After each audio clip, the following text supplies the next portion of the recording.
What's up? What's up? What's up? What's up? Welcome to the Pittsburgh Steelers edition of the Not Move podcast. It's the big dog, Coach Common, with my partner, the dog face Gremlin. All right, listen, we gonna get right into this, man. We know we've been away for a minute. You know, we missed a couple of segments, you know what I mean, due to some personal reasons. But we back now, right? We back. We're gonna give y'all all the Pittsburgh fans, all the football fans, what they need to know about the Pittsburgh Steelers. We're gonna give y'all a little something. So we're gonna jump right into it. We're gonna recap last week real quick. Last week was a debacle, right? You know, it's been coming.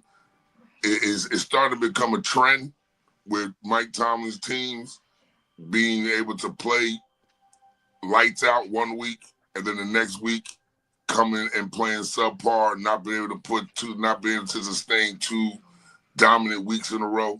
You know what I mean? This has been a Mike Tomlin trend. This has been a Mike Tomlin thing, along with collapsing at the end of the season. It has been a Mike Tomlin thing. You know what I mean? This is one reason why, me personally, I want him out of Pittsburgh. I've wanted him out of Pittsburgh for probably 9 or 10 years now. This is no secret. But last week our defense was on the field almost a full quarter more than our offense. Almost a full quarter. I think it was something like 37 minutes to 22 minutes of time of possession. Almost a full quarter. Our defense was on the field more. It's only but so much a defense can do when they're on the field 45 minutes of an hour game. It doesn't make any sense. It just doesn't make any sense. What you got to say about that, Graham? So yeah, that's one thing we were looking at off camera here and we were discussing is just the time of possession in general for the Steelers was atrocious last game for the offense. They only totaled 22 minutes of possession throughout the game to the Chargers 37 minutes. So the Chargers basically got a whole half and then some of possession. The Steelers' longest drive ended up in a missed field goal. That was in the first quarter when they had held the ball for 5 minutes, ended up being a missed field goal. The Chargers, several occasions, you look at their drives, their even their punt drives are going 3 minutes. They're still holding the ball for 3 minutes before they got a punt, and one big thing for this is our offense looks scared. That's the first game I can really point to in this season so far where it was Aaron Rodgers who looked scared. It was even, that left side of the line that against a mediocre Chargers rush. I'm not going to sugarcoat it. The Chargers are not that good of a defense in general. This is a team that we should have had well in hand, at least been competitive. Yeah, they're fourth overall in total defense, but the Chargers are easy to run against. They're 13th, and then even in the scoring even in red zone, yeah, they may be third, but the Steelers had an opportunity with injuries on the Chargers to take it to them, and they just looked like they were ill-equipped. I mean, as soon as the safety happened, you could see the dominoes just all fall straight from there. You knew that this is just like you said, one of those Mike Tomlin undercoached primetime games. One of those games where I don't know if he thinks the allure of the Steelers and the lore from this team, the black and gold, is what makes them win. It seems like that's all he relies on, right, Coach? Yeah, man, listen. His lack of preparation, his lack of game preparation for the week, it shows. It shows. It shows in our performances, right? It shows in the performances. It shows in the play calling. I mean, you have bookend replacements at tackle on defense, and it took them until the fourth possession of the Chargers to run a stunt. You didn't challenge the tackles at all. You didn't challenge them at all. You let them be comfortable the whole game. You gave them nothing to look. You gave them nothing to scratch their heads about. No type of scheme to confuse them for blocking this. No twists, right? No delays. Nothing for them to be like, oh, I got to look out. You gave them nothing. You allowed them to just sit there and just play basically a high school football scheme where as though your edge rushers just came up here. Your edge rushers just ran down. That was it. That was it. There was nothing. That was it. You know TJ's getting chipped and double teamed. Like you know this, right? You didn't loop him around. You know what I mean? You didn't loop him around. Have Harmon or Hayward come around the other. Nothing. You didn't do nothing.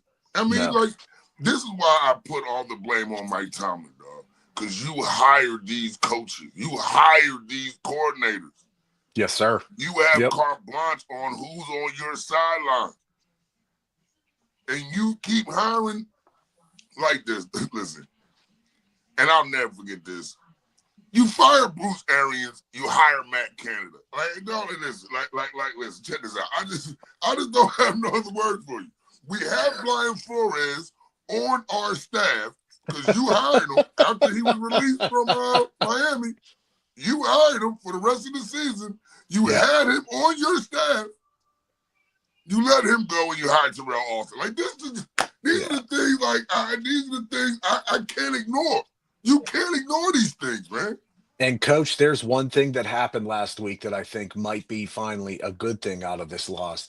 An unidentified player has a video that got leaked of him yelling and criticizing Mike Tomlin of finally poor leadership, questioning even his football knowledge. You know, it's finally starting to seep down into the ranks. It's finally starting to get its way through the soil and start to grow and germinate, right? These players are finally realizing that this guy's leadership has reached its limit. He has gotten too comfortable, like you're saying, hiring the wrong people for the roles, almost in a dismissive way, if you think about it. When you're hiring some of these guys into their roles, the only one I will say is, you know, Art Smith, they went out and grabbed because he was really the only one that they could grab at that time. And I don't like the hiring, but that was the only real good to midway offensive coordinator that they really could But have but but had. but but But remember, Terrell Grim. Austin is inexcusable.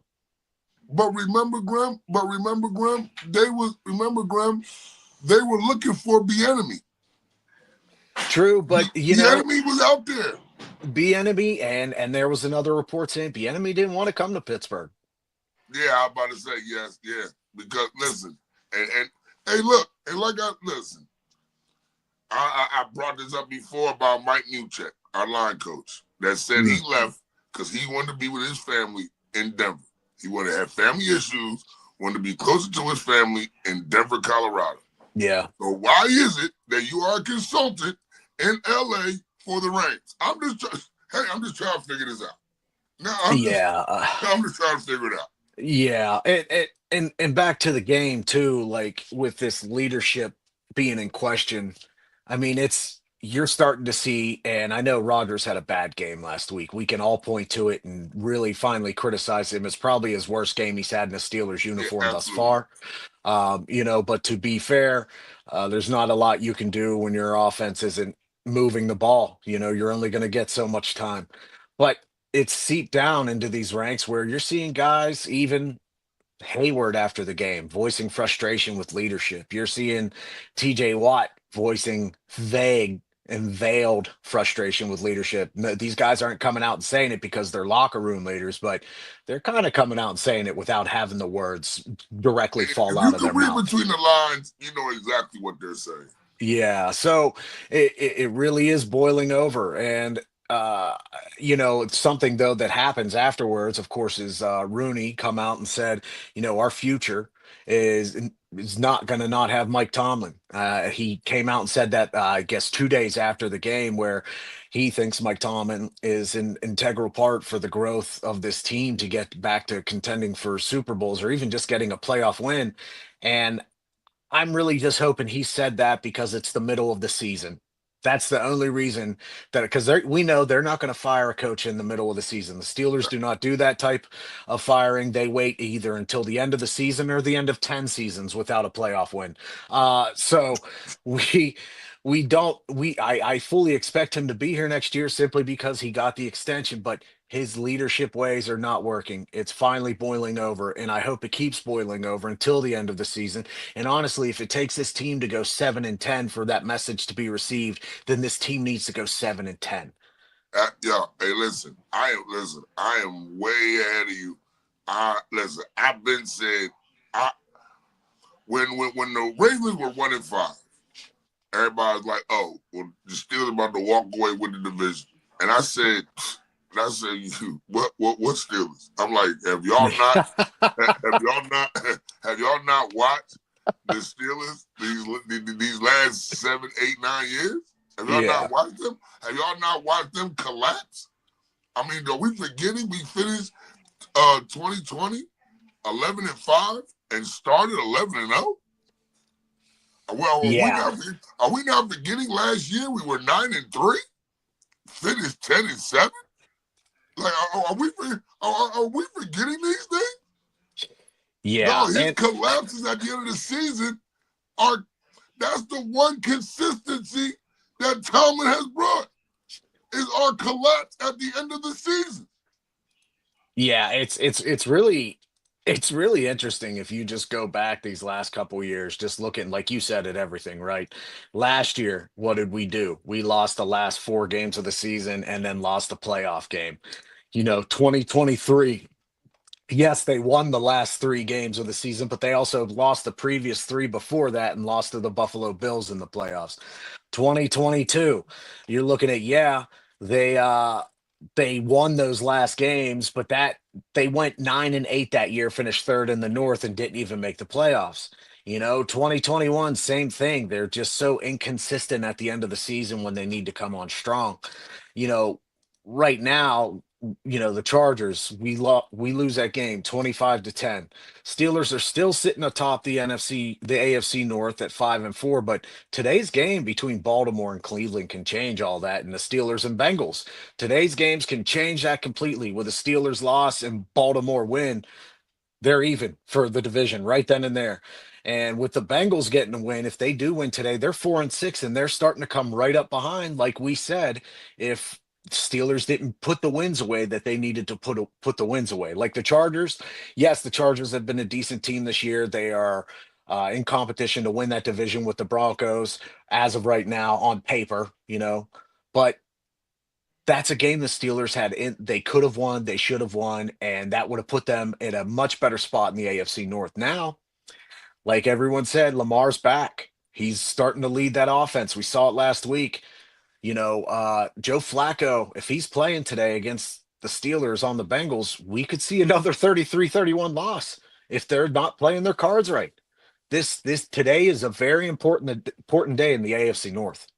No, absolutely. And I said this last week that game last week against the Chargers, that was a huge game because of playoff implications as far as head-to-head matchups. If it would have came down to it, if it would have came down to it, let's just say we finished the same record as the Chargers, right? We finished with the same record. Let's say Ravens come back, win a division, but we finished with the same record as the Chargers. Now we get bumped out because they automatically on the head-to-head. That's why Yep. that was so important. Like that game right there was a huge. That had huge. It had huge implications on whether or not the AFC North would send 2 teams to the playoffs or the AFC West sending 3 teams. You know what I Yeah. mean? Because of their head-to-head matchups, right? So, and now listen, and now we still got. So now we took care of the Colts, right? We beat the Colts. And see, this is what is so frustrating to me is because this is typical Mike Tomlin style Pittsburgh football, right? Typical Mike Tomlin style Pittsburgh football.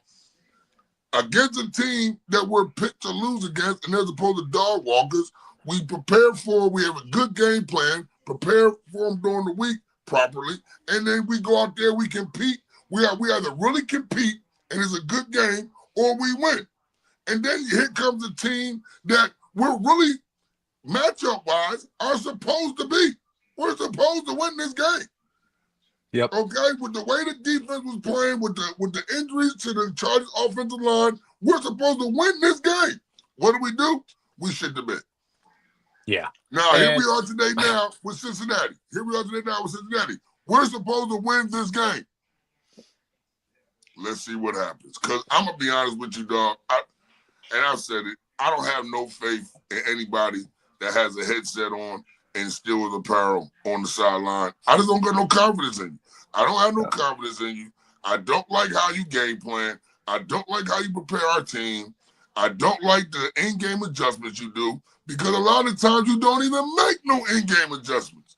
Yeah. A lot of times, Graham, how many times do we have to sit back and watch our defensive line just go straight? No stunts, no twists, no nothing. No nothing. No confusion. No nothing. How many times do we have to watch TJ Watt not contain the edge? Yo, that third down conversion when what's-his-name ran right past him, Herbert ran right. He ran right inside of TJ. Right there. Like, what are we paying you for if you're not going to do the job that you're supposed to do? I get, yes, sack machine. Let's glorify the sacks, especially when they're on first or second down, not when it matters on third down. You know, he's supposed to contain the edge, and he's letting guys run outside or right inside of him, just like you're speaking of with the last game. What's going on here? I mean, you can't let frustration boil over so much that you forget the point of your position. Yo, for real. I mean, listen. And I tell people this all the time. An edge rusher's job is to contain the outside, seal the edge, squeeze down on the C gap, make everything bounce out to you, okay? You stretch it out, whatever. Sacks are a bonus. Sacks are a bonus. Your primary objective is to seal the edge, contain the outside. That is your primary objective.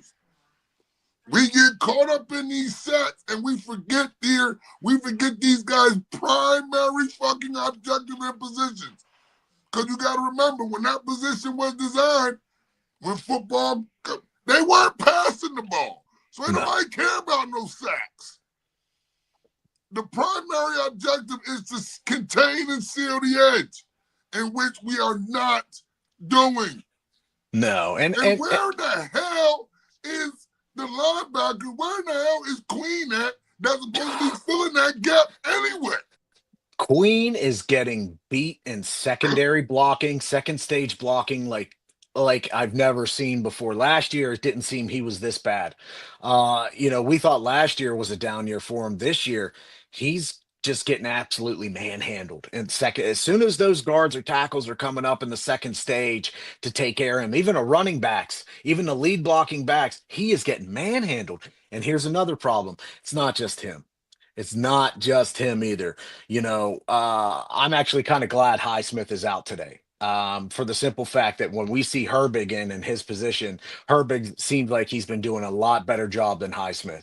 So I'm interested to see Highsmith sit out today, get rested up, no problem. Herbig's going to come in, I hope, and do a better job. He seems to be the one that should have been in this role this whole time, because whether it's a Highsmith injury or a Highsmith mistake, he is not consistent enough for my liking to be at that point part of the defense. But another guy today who's out, which I'm very glad, Darius Slay is out, because he has been absolute garbage on the corner this year. I can't count the number of times I go back and watch a replay and watch him give up on coverage on a one-on-one against a receiver, or even not even go after the tackle after they've caught the ball, just does a light little push or a light little slap to get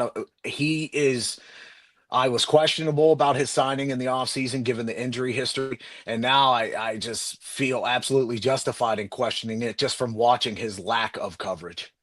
Yeah, and then they go and sign Asante Samuel Jr. to the practice squad. Yeah. Right?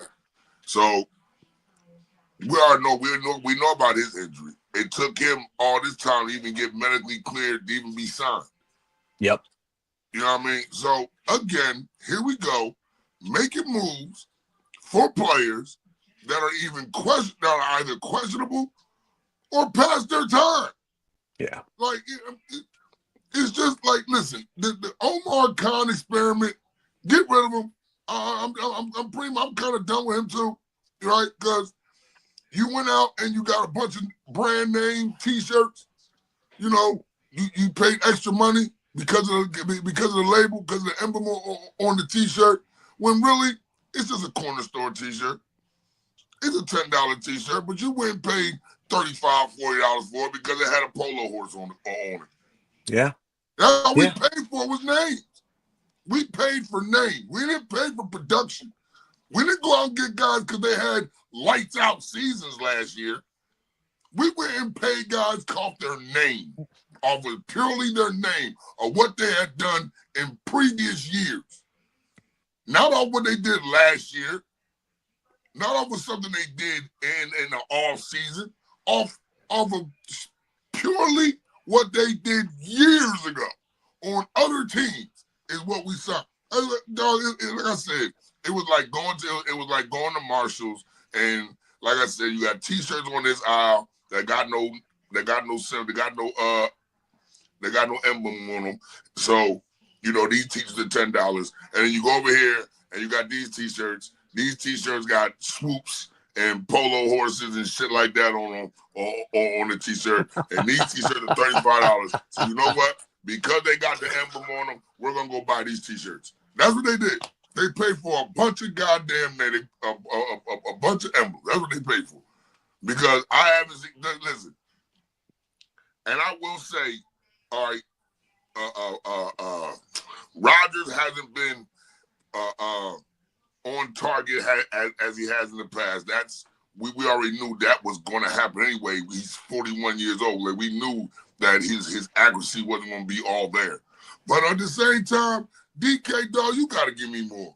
No. I mean, I know you're getting overthrown, but dog, listen, I saw you walk down that dude in Arizona. You tell me you can't turn into another gear and chase down a ball? Your tracking is horrible. Yeah. If the ball's not thrown right to you, you don't want to get it. Yeah, DK is really confounding to me, and our buddy who's a big Seattle fan, Moss. Much love to you, Moss. He told us straight. Moss, my boy in boot camp in the Navy. Yep, much love to you, Moss. We can't wait to see you when you get back out. He told us, yes, he's got speed, but he just doesn't want to go up and get the ball. And look at it. Unless it's a perfect pass in DK's basket there, he really hasn't done a whole lot to try and jump up for some of those balls. All those muscles, you figure that he would want to go ahead and flex and show us some of that physicality, especially with how hard he works out and how hard he works out in the offseason. And one thing that I'm really worried about is how long is it going to be until Jalen Warren just finally is too beat up to run the ball? He is our number one offensive producer, really, throughout this whole part of the season. Last week he was the number one guy, 70 rushing yards, but which obviously was not enough. We got to keep relying on him so much, even in the passing game, and he's just going to break down. I don't think Jalen Warren even pictured that he was going to be heavily featured so much, given that they drafted Johnson for these purposes that they're not using him for third down back. Let's put him on the kickoff where he's never done anything before. They're not utilizing Johnson. Gainwell, even though he'll get in for a couple spurts, is still this offense confounds me. The defensive calls confound me. And today against a highly potent offense from the Bengals, last week they lost, but they scored 42 points. The week before that. And let's not forget, they had 2 weeks to prepare for us too.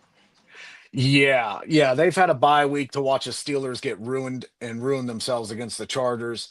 And so then they have the extra week to run over even the game film of when they beat us earlier in the season, 33 to 31. They put up, even before the Bears, they put up 39 or 38 points on the Jets, lost. It's this Bengals team can put up firepower. And if that happens today, I could see another Steelers 28 to 30 loss, or even another 33 to 31. It's they can't play consistently. The defense, Terrell Austin refuses to try and mix things up. It's all just zone coverage. Let's use Ramsey as the nickelback, straight bull rush. No, I'll tell you one thing. I want to see if he puts Joey Porter Jr. on Higgins to jam him at the line to slow down them quick slants and all that stuff that they did that they did in the previous week. Because if you keep sending him, if you keep having him play off, right? If he keeps playing off and he has to keep trailing these guys downfield, y'all know he's not patient. You know he's handsy. You know he's physical. And what's going to happen? PI, PI. What they have? What they? I think between him and Ramsey, what they have 4 or 5 PIs the first time. Something like that. He got called quite a few times. He got picked on a lot in that first game. Joey Porter Jr. got picked on completely in that game, and that was the game also. If you remember, they threw straight, what was it, 3 straight 10-yard outs in a row where Jamar Chase beat Ramsey 3 straight times in a row. Don't It remind was me the of that. same route 3 times right in a row with Ramsey one-on-one with Chase, and he got beat all 3 times in a row. And then So and then to seal the game with the fade. To seal the game with the yeah. fade when he slid, when Higgins slid inside the 5 to just keep the field goal to win the game. Yeah, it this game does not bode well. A lot of experts out there are picking the Steelers to come back and win just because they're at home. One thing I do want to point out, field conditions might be rough today. Pitt and Notre Dame played at Acrisure yesterday. Yeah. So we're probably going to see some new sod rolled out in the middle because that's where most of the focus is. Whether or not that has an effect on the game, it does need to be noted because in the past, so far this year, there have been complaints from both teams that play when it's the Steelers and an opponent if there has been a game beforehand because the field's just not up to NFL standards. And So, I'll be honest with you. And I'll be honest with you. And because they share the stadium, on the week that we have a home game, Pitt should not be there. no, Pitt, that's a whole different conversation, obviously, because Right. Pitt is the one who actually ruined their own. Yeah. They wanted to tear down that field and build up that Olympic. Their athletic director was all involved in that Olympic building, but now, this is, if you've noticed the entire time Pitt's been playing at Heinz/Acrisure, the field has been terrible when anytime they play in the same weekend. It's always been terrible. Luckily, the sun is out in Pittsburgh today. It's going to be a little bit overcast, sunny day. A Should little be windy around too. 40 degrees. A little windy too. It's going A to be a little little windy, windy. Now that which is going to play a part in field goal, especially that open part of the stadium where all the wind comes through. Yep. And before we start really getting into this Bengals Steelers breakdown, our man in the booth, old JB, wants to let us so we can let you know that if you go to w.gg, you get your shopping done through there and you use the code not moved, you're going to get 10% off. And that's not Absolutely. only through W. We got the whole link set up in our bios on the pages. Everybody not moved. Go through that. Shop with us. We also have a raffle going on. Tell them about the raffle, coach. The raffle is, if I'm not mistaken, the raffle was for a jersey. You know what I mean? I think it was at $10. ten Yep. dollars to start. You get the jersey that you want, whatever it's for your wife. You want it in pink. You want it however what kind of jersey you want. $10 entry. And then we put your name on the wheel. You can enter as many times as you want. Yeah, your entries are unlimited. You know what I mean? So you can have your name on that wheel 30 times if you want. If you want to pay, that money for the jersey or whatever. And this is the stuff that not moves doing out here. You know what I mean? We out here. We got fundraisers. We got free giveaways on the days that we're streaming live. You know what I mean? We got my man Southgate, the one with the parlay king. You know what I mean? When Southgate hits a parlay, as long as we keep over 100, 150 people in the live at one time, Southgate hits a parlay. He gives away free money to somebody. We pick somebody that's in that's in the comments, that's watching, that's on the live. You know what I mean? This is what we do. This is not Yep. moved, baby. This is why we not moved. This is why we don't go nowhere. You know what I On mean? Tu- These are things we're doing. and on Tuesdays and Fridays, we got Around the Room, which streams on all our platforms. where you're watching here, YouTube. We're on the playback app. We got the Around the Room show where we're just going through sports questions, just like Around the Horn. But this is Around the Room from the creators of Around the Horn. Coach and I've been on a couple of them. It's real fun. The topics are always different, whether it's football, basketball, hockey, MLB, Olympics, weird sports trivia, all of it. It's really fun. And hey, if you guys want to get involved too, just hit us up. Come watch us. Come be in part, be involved. Because like Coach said, $10 for a raffle for like $160 NFL jersey. Hell, sign me up for six of them. You feel That's me? Listen, it's great. I'm still saving. I'm still saving. Yeah. I'm still saving. Oh, and just let y'all know, Not Move Podcast, we are not allowed to end it. Just let y'all Yeah. know, we do not end it. Nope. Okay, so nobody from Not Move entered, so there's no type of rigging in it. We do not enter these raffles. Okay, let's let y'all know that this is all for you. This is all for our viewers, all for everybody that's supporting. It's for you. It's not for us. So after that, Coach, let's start talking about this game.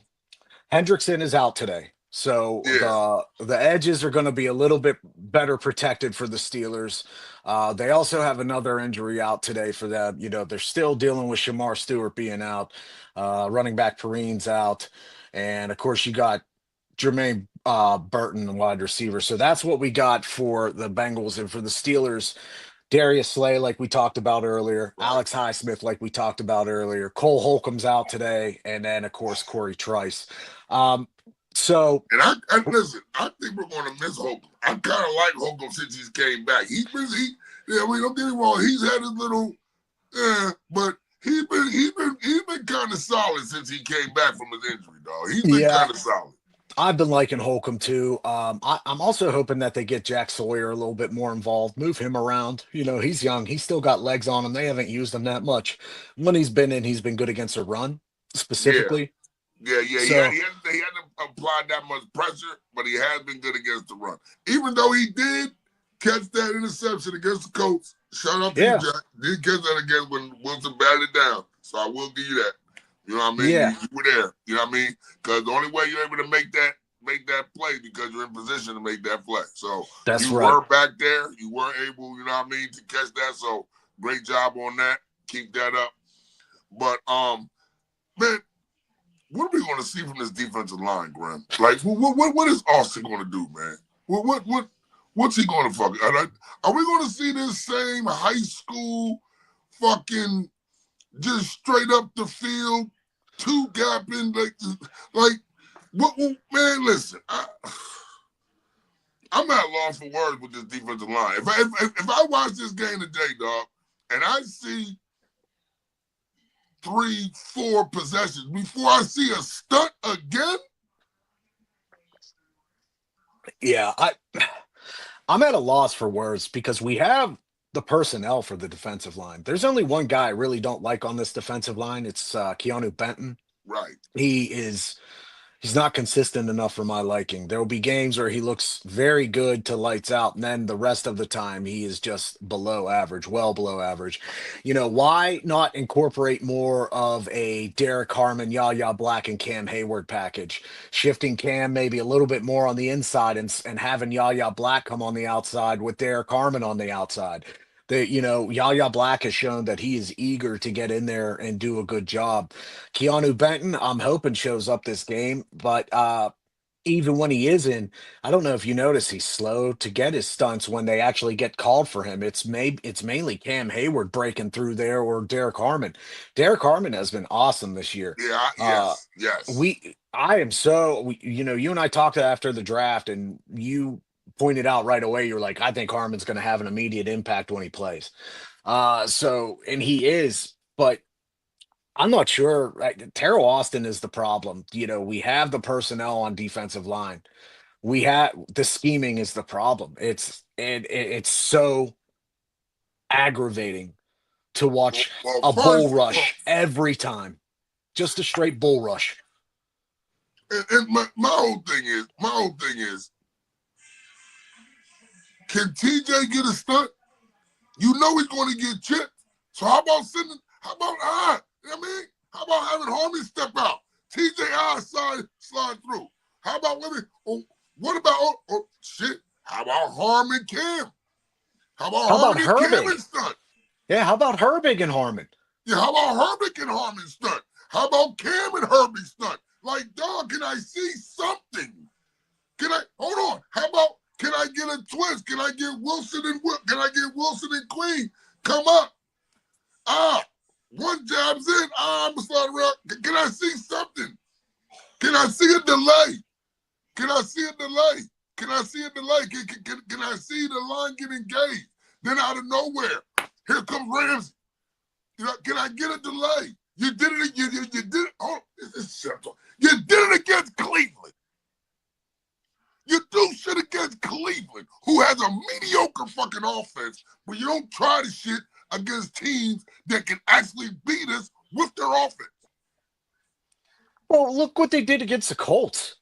I mean, why can't we keep consistent with games like that against the Colts? Yeah, they let the Colts score 13 points in the second half, but if you score 17 in the first half and 10 in the second, yeah, okay, you've done your job on offense.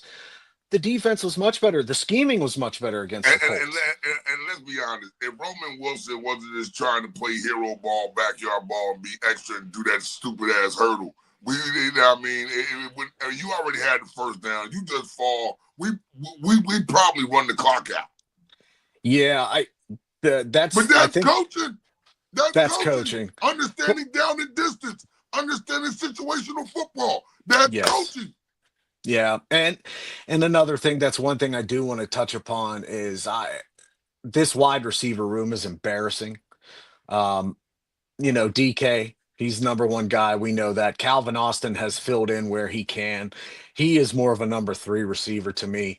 He is not a number two, but Calvin Austin has speed and he can catch the ball. And of course, like we've been saying all year, I guess we're just not going to use the tight ends, even though we're running 12 personnel. I guess we're only going to use them for certain blocking situations or short passes. We're not going to let Fryermuth open up or Johnu Smith. We're going to Bro. keep these tight ends just being blocking tight ends with short passes.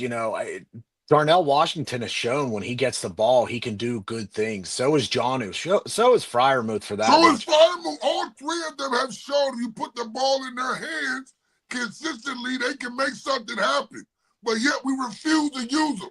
Then you got Connor, the mascot Hayward, on the roster as a blocking fullback. But on third and short, fourth and short, I don't see him in the game blocking for nobody. Like, No, it's the shit I'm talking about. no. No, and even as well, if we're going to keep using Gainwell so much as our secondary back, he's actually a decent pass catcher. He So why don't we is. start scheming a little bit more for him to be breaking out of the backfield or even motion out of the backfield a lot more to start get more passes involved, or at least confusing them with what route he's going to run so we can get the ball to DK or Calvin Austin. Because we're clearly not going to pass the ball to tight ends. Art Smith has refused to do that. He does it maybe once or twice a game and then relies on them as blockers. So yeah, let's waste our 12 personnel set just to make them be blocking constantly. That's it. So I Yeah, and you know what's so bad too, Graham? So many analysts, so many people that I talk to have all brought up how dangerous the Steelers offense would be if they went to a 13-man personnel with all those tight ends and DK. And I swear, and every time they bring it up, I'm like, dog, like I've been saying this since I saw our roster. Like I've been saying it, and it never happens. I It swear, never it never happens, Graham. It never no. happens. And I don't understand his obsession with throwing the extra lineman out there instead of the tight end. You notice that this year? Seems Yes, like it has to yes. happen a couple times a game. He's obsessed with using that scheme, and it's only worked, but maybe once. Okay, get out of there. Art Smith, it's almost like Tomlin has infected his way of doing efficient play calling, because when he has efficient offensive play calling, and we have done well this year, when you look at the Steelers and the wins that they have had when they have scored, okay, they've been successful at utilizing more personnel and not utilizing stupid extra linemen out there that might be a pass option, maybe not. Mostly they're not, because we're going to block with them. Enough is enough. Open up the playbook. It's time. 5-4 in the season, with the Ravens nipping at your heels, with the Bengals starting to come up, and with the Browns wanting to play all of us just because we're in the division and wanting to beat us just for moral victories. Okay, it's time to step it up. And Art Smith, Terrell Austin, Mike Tomlin, today is your day. This is it. No more pussyfooting around. No more banking on, well, next game. It's next game is not enough. It's Uh, five and and four. It's time to buckle up. if I hear him say one more time, the standard is the standard. Ugh. I swear, I'm a I'm gonna fill the gas tank up, and I'm driving to Pittsburgh, and I'm gonna open hand print slap this shit out of him, dog.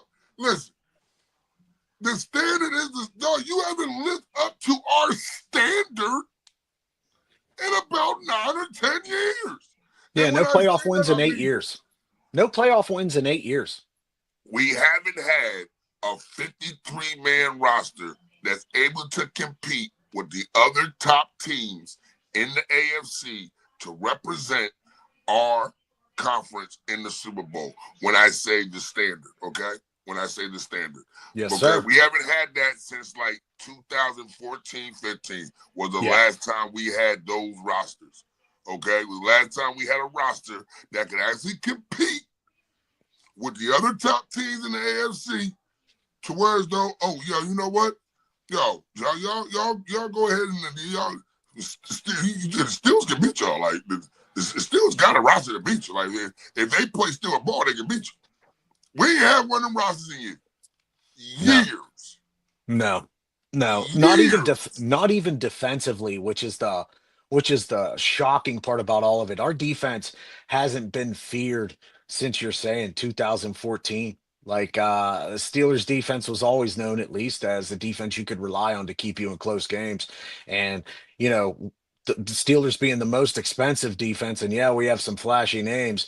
I mean, I think overall what Ramsey has done since coming here has been better than what any cornerback did for us last year. But also, he's on the downturn of his career, unfortunately. Yes. He's not trending upwards. He is definitely trending downwards. And today, if they set up the same coverage package where he's going to be one on one with Chase, that spells disaster for the Steelers. If they do that again, there's no way on God will to do it again. No way on God will to do that again. You cannot do that twice. No, but No that's the way. thing. You've nailed it on here multiple times. You've nailed it. It's Tomlin's arrogance that is going to say, "Hey, keep that same package because we're going to do it this week." I, I'm not. I'm honestly, Coach. I, I think I'm picking the Bengals this week, and I hate to say it. The only reason being is I don't trust this team. I don't trust the coaching from the Steelers. Hey, yo, listen, I'm right there with you. Listen, I'm gonna keep it a bean with you. I told you I like to be proven wrong. Right? When it comes to my team, I like to be proven wrong because I criticize them so much because I expect so much. So Yep. I'm going with the Bengals my damn self. Until y'all show me, until you show me consistency, until you show me urgency, until you show me will, some heart, until you show me the standard. Show me the standard. Yeah. Because the standard was teams didn't want to play us in Pittsburgh. The standard was at Nope. one time we defended the shit out of our home field. The standard was we would go 7-1, 8-0 in Pittsburgh at one time, Yeah. consistently every year. It wasn't you came to Pittsburgh, you were losing. Period. It wasn't an if and a buck about it. We defended our house. We don't defend our house no more. No. No. I mean, we played at our house 4 times this year. Can you guess what the record is? It's two One and and two. three. It's It's two two and and two. two. Lost to the Chargers. Oh, sorry. Never mind. I'm Lost to wrong. I'm Green wrong. Bay, Sorry. Lost to Green Bay. Lost to Seattle. Seattle. And then we win again. Well, the Vikings one doesn't count because we were in Europe, but win against Cleveland, win against the Colts. Uh, this team is not to be trusted. The schedule for the Steelers is not looking any better too. If they lose this game, We they've gotta got go to. to Chicago still. Yeah, and Chicago is no slouch. Chicago, they're going to play Minnesota, and we'll learn more about them today. But Chicago's offense with Ben Johnson as the head coach is a threat, a big time threat right now. Then we got the Bills. Then we have the first game with the Ravens. Then Dolphins, Lions, Browns, and finish with the Ravens. And I'm predicting right now, if this loss happens today, the Steelers are only going to see that last game of the season against the Ravens B team because the Ravens will have the division locked up if the Steelers lose today. Absolutely, absolutely, absolutely. I 1%. I want and listen. I'm gonna make a prediction. Not saying that we're gonna beat them, but we're gonna go with the Bills. We're gonna play them hard as hell and compete, Yeah, and then get mollywopped by the fucking Browns the next week. But that's my prediction. Ravens. Yeah, yeah. Yeah, yeah.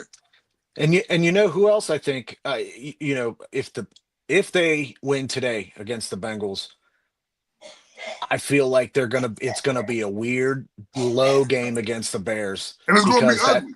yeah, because it's one of those teams that during the timeline of Tomlin, the Bears have really been an up and down team. They sometimes they've been okay, they've been good, but Tomlin he coaches these teams weird. He doesn't prepare our team enough.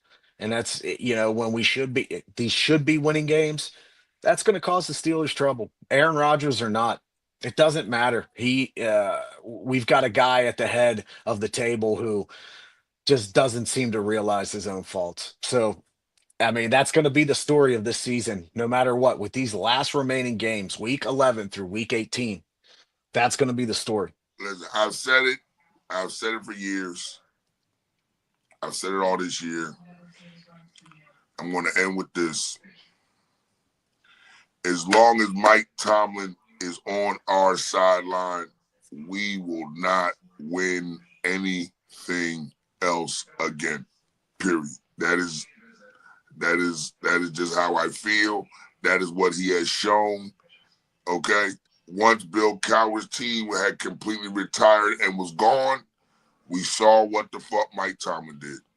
As a point blank period. I don't care how you slice it. I don't care what you point out. When Bill Cowher's team was completely gone, we have seen the results. Period. So, You can't argue it. You can't argue it. like I said, as long as Mike Thomas on that sideline, dog, we're not doing anything. I will always rep black and yellow. I will always be black and yellow. I will always bleed black and yellow. But will I like my black and yellow? I will always love you. Always love you. But will I like you all the time? No, because I do not like y'all now. And hey, also, shout out to Paul Skeens for winning the National League Cy Young. And Pirates, they don't have a lot of good going for him except for Paul Skeens. So I'm really happy to see that he's getting his recognition. So one day he gets traded to the Yankees or Dodgers, whatever happens. But while he's with them Buccos, congratulations, Paul Skeens. And let's go Pens playing in Sweden game 2 against the Nashville Predators today.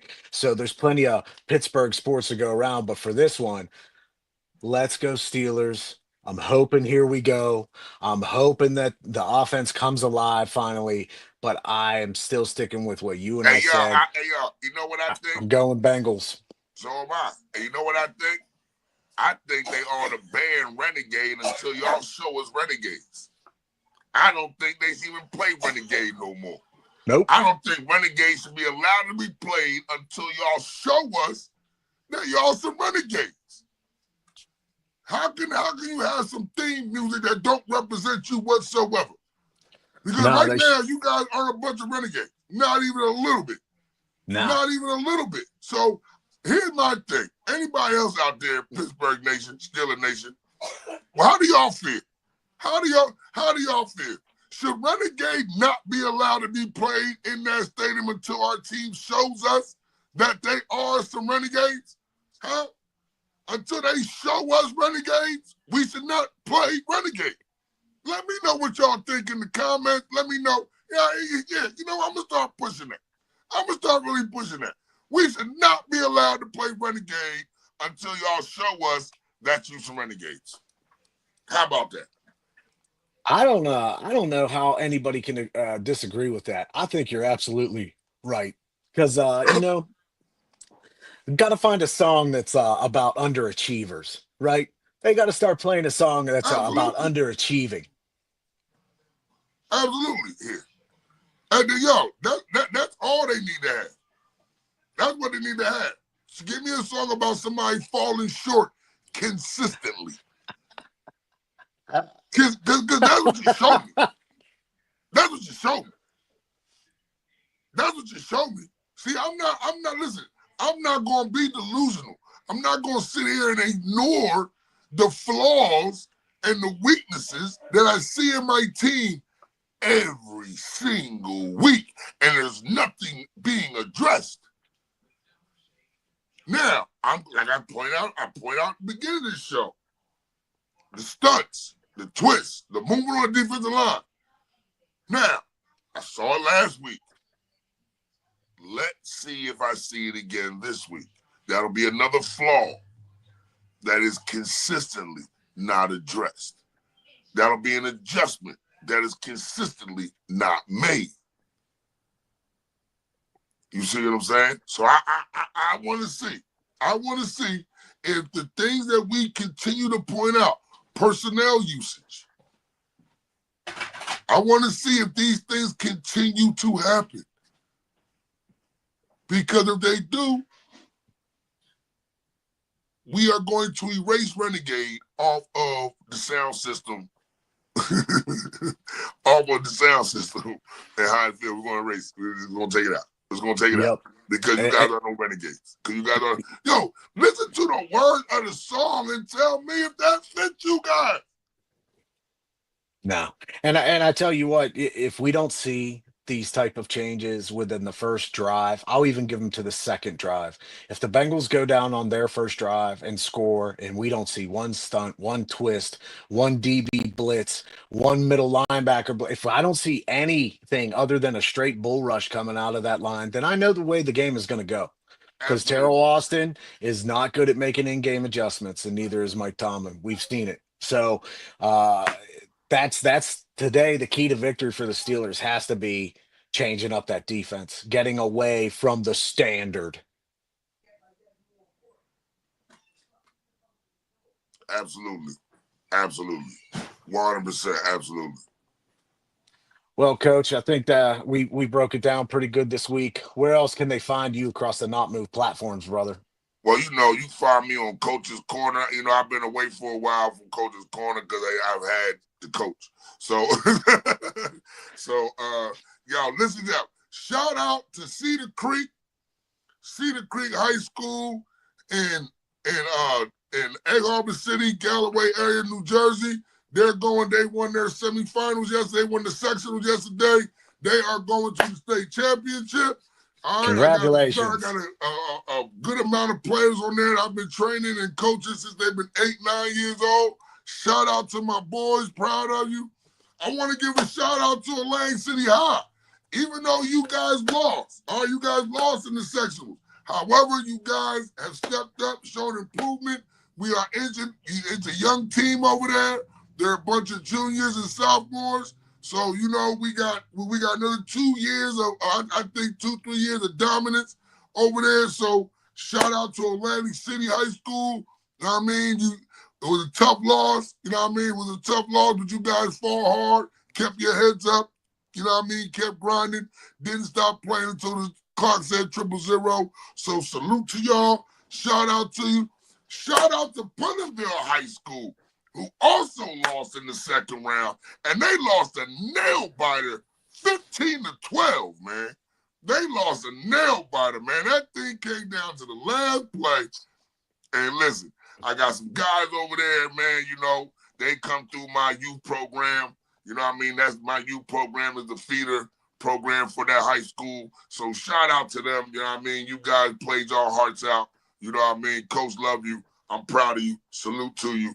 And listen, you can find Coach Coach's Corner on Saturdays between 6:30 and 7. We talk youth sports. We talk coaching ideologies. You know what I mean? We talk coaching techniques. different things. We network, try to, grow this youth sport community as well as this athletic community in a whole, as far as basketball, football, baseball, hockey, soccer, everything, just the whole athletic community, sports community as a whole. I want to give a shout to my man Better Betters out there picking them damn teams like it ain't no other. Y'all got to get with it. Better Betters, you want a team parlay? Listen, you better get him. You want to play a prop parlay? See that man Southgate. That man got, y'all listen, he's got the key to the gate that's going to open up your bank account. It's going to, I know what I'm saying? So get with him. Get with him, Get with him. We got my boy Grem over here. Grem's going to start giving us his hockey. He's going to start coming to you with the hockey. Grem be on the ice. He be on the ice. So, So Grem loves the ice right there. We got, We got Ja. We got Ja Robert and them doing the WWE. They're on the WWE heavy. Check for them. Check for their shows. And this just not move podcast, man. We just doing everything, dog. We just trying to give y'all, we trying to hit y'all from every angle in real sport contact, not no wishy-washy. We ain't got nobody over our heads telling us what we can and cannot say. We going to give you the real deal. And unbiased opinions. All right? Because that's how we're coming. All right? That's how we're coming. Straight at you, unbiased opinions. Right? I got my boy, Dow-Faced Gremlin, right there. Right? I'm Coach Common. I'm 6'4", 280 pounds. I don't move so easy, baby. Not Move podcast. Lock in or get logged out.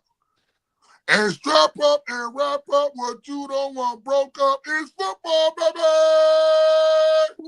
Peace! This non-casual podcast may not be reproduced, retransmitted, or reused without the authorized written consent of the Not Move Podcast Network. Thank you, and we hope you enjoyed today's broadcast.